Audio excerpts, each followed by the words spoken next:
Hill.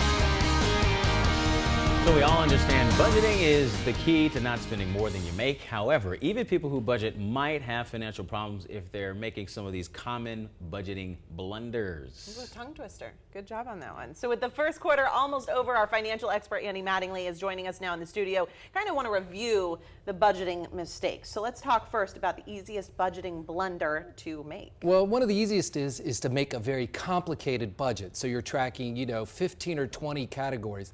Really try to get it down to 10 and really focus on the ones that you can actually control. So that way you're not estimating expenses, you really know what's going on. All right, can you dig deeper? Like, why is estimating expenses a blunder to make? Well, because most of the time we really don't remember how much we spend for things, and we underestimate how much things cost, and then we forget about all those little things that go in the miscellaneous category that we don't put in.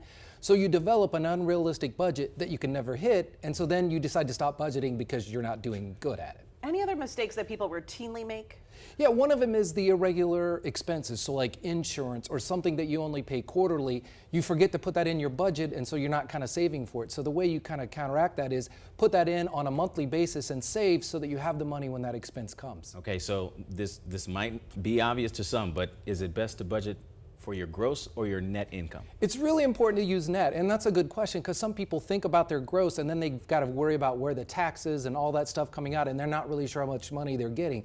Always budget off of your net. So I think I know the answer to this, but are there any social habits that can be detrimental to your budget? Yeah, it's trying to keep up with your neighbors and all the possessions they have, and that may not fit in your budget, or going out with friends who are carefree and don't have a budget and like to spend. It can kind of create you doing the same thing. All right, any other key habits for making sure we're successful budgeting? Yeah, one is update your spending weekly, look at your budget allocations annually, and also make sure you budget in for fun, and your budget will always work out. All right, sounds so easy.